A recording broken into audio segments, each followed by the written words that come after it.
ये हमारी मदद करने के लिए हमारे नेता प्रधान जितने भी हैं। कर्मचारी एकता, कर्मचारी एकता, कर्मचारी एकता, विजय प्रशासन, विजय प्रशासन, विजय प्रशासन, विजय प्रशासन, कर्मचारी एकता। प्रधान जी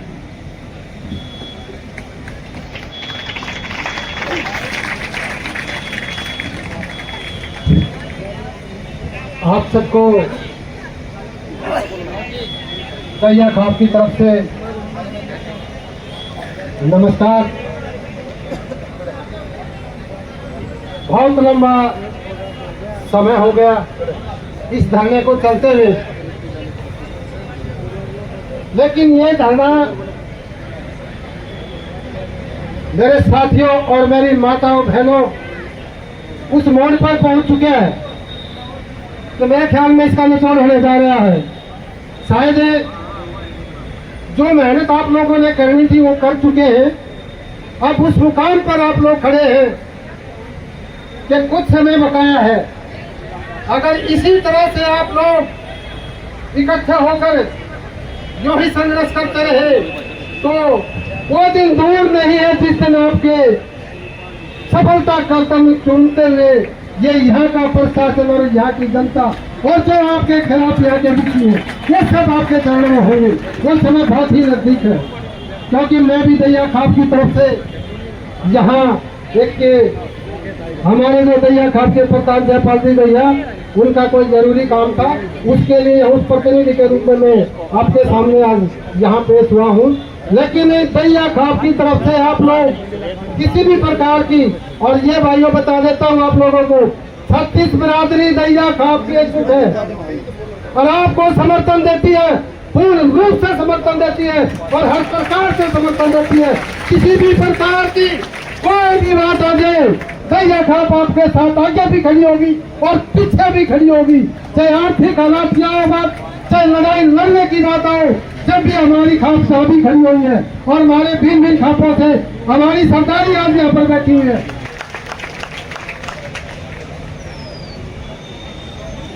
खाप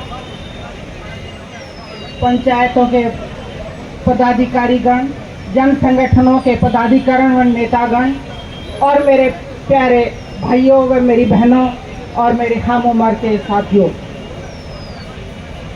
हमने अभी तक ये देखा है, आप लोगों ने बताया कि 50 दिन हो गए, 49वां दिन है शायद आज, 50वां ही है जी, 50वां पूरा 50वां दिन, पूरा 50वां दिन है। तो हमें ये अफवाहें मिली या सच्चाई आप लोग भी बताओगे कि यहाँ जो आपका ठेकेदार है वो ये 50 दिन की तनख्वाह काट कर तो 20 कार गिफ्ट करने लग रहा है। और जो हम आप लोगों के साथ कंधे से कंधा मिलाकर कहना चाहते हैं जनवादी महिला समिति की तरफ से कि यह घोर कपड़ा यो नहीं होने देंगे। चाहे ये नहीं छोड़ते सीएम पे भी पहुंचा देंगे गाड़ी या नोटा की गाड़ी है या 20 तक पहुंचाएगी। दूसरा, हमारे 50 दिन की तनख्वाह आज भी से यहाँ आके घोषणा करें कि आपको चेक पैसा दिया जाएगा। ये चाहते हैं कि हमारे बच्चों की पढ़ाई छूट जाए, पैसा नहीं मिलेगा। हमें पता है आज के टाइम में क्यों कर गुजारा हो सका है। घर में अगर तनख्वाह नहीं है, बच्चों की फीस भी नहीं दे पाएंगे, रोटी पानी ना तो छोड़ो आप। तो इनकी तो ये विचारधारा है जो सरकार में बन रही है आजकल, जो हमने शायद कुछ ना धोखे तो बनाए दी बा। अब हमारे बालक पढ़े नहीं और धार्मिक भावनाओं में, उन्माद में लड़ते रहे और इनकी जय जयकार करते रहे। जो कोई चेतना की बात करेगा तो उस पर तो ये केस ठोकेंगे केस, और जो हकों की बात करेगा उस पर ठोकेंगे ये केस। या कोई ना चल रहा, हरियाणा में तो कतई नहीं चल रहे। दूसरा, ये कहते हैं कि खापों के, मैं यह पूछना चाहती हूँ, खापों के भी पदाधिकारी गण बैठे हैं, सरकार ये कहते हैं कि जो खाप फैसला कर देगी वो मान्य होगा, तो क्या खाप आज ये अपनी तरफ से घोषणा करना चाहते हैं कि इन बच्चों का क्या, जो अगली भी पीढ़ी आएगी उनकी ठेका प्रथा नहीं चलेगी, स्थायी नौकरी चाहिए? क्या आप लोग आज आश्वासन देना चाहते हैं या नहीं देना चाहते? ठेकेदारी के पंजे में ना फंसे, या भी हमने आज शपथ लेनी पड़ेगी। और मैं आप लोगों के बीच में दो चार नारे लगवाना चाहती हूँ, और आप लोगों का हौसला, खासकर महिलाओं का जो हौसला है, उसको मैं सलाम करती हूँ अपनी तरफ से। इस गर्मी में बच्चों को भी संभालना, परिवार को भी संभालना, और फिर यहाँ धरने में भी बैठना। थोड़ा सा हम लोग जोर के साथ काम करेंगे, बोलते तो कर लिया करना, प्रशासन का वोट कम में नहीं आता, इसमें ये जोर से ठोक। हमारी एक तो जिंदाबाद, आवाज दो, अरे आवाज दो। धन्यवाद साथी।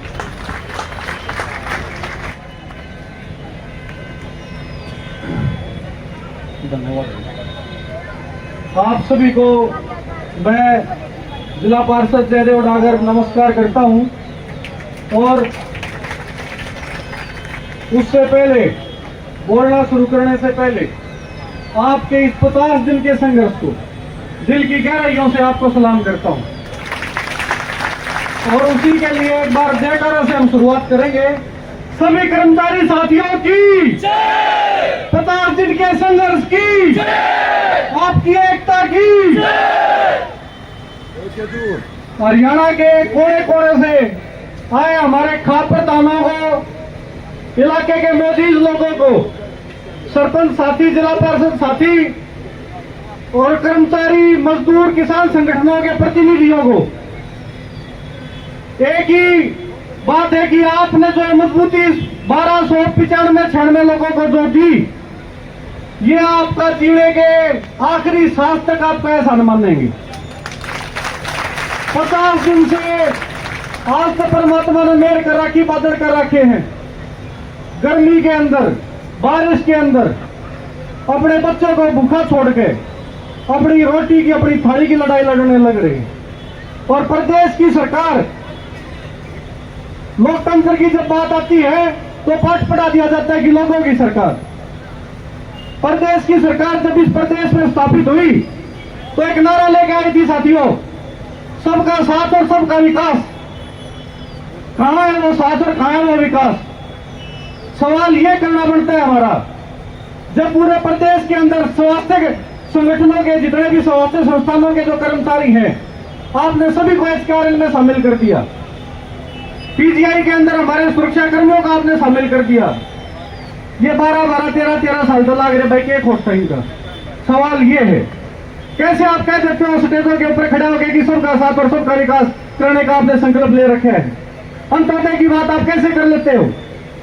1295 क्षण में आदमी पिछले 50 दिन से यहाँ पे बैठ कर गला फाड़ फाड़ के अपना हक मांग रहे हैं।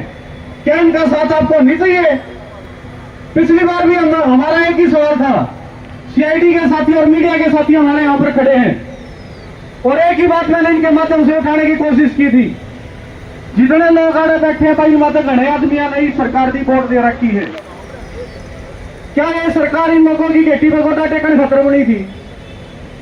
पाठ पढ़ा दिया जाए, कल पूर्णतया पक्ष में है। मैं आपको बताना चाहूंगी कि सरदार गुरराम सिंह चढ़ूनी जी आज यहाँ पे आने वाले थे, उनके घर में कोई मिसहैपनिंग हो गई है, भांजे का देहांत हो गया है, उनका 12 बजे आज संस्कार था, इसलिए वो नहीं आ पाए, पर उन्होंने टीम को भेजा है और ये एक सख्त संदेश के साथ भेजा है कि आप जहां भी कदम रखेंगे उन कदमों के साथ साथ हमारे कदम भी आपके साथ रहेंगे और आपके हर निर्णय में हम डट के खड़े रहेंगे। आजादी कैसे पाई थी? आजादी सोचिए, दुनिया ने खून बहाए थे, हमारे इतने शहीद जिनको हम याद करके आज शहीदों को श्रद्धांजलि अर्पित करते हैं, हमारे देश को आजाद करवाने के लिए उन शहीदों ने अपनी कुर्बानियां दी थी। ये सरकार हमें यहां से हिलाने के लिए, डिगाने के लिए अगर हमारे ऊपर लाठीचार्ज करती है तो हम उससे डरे ना।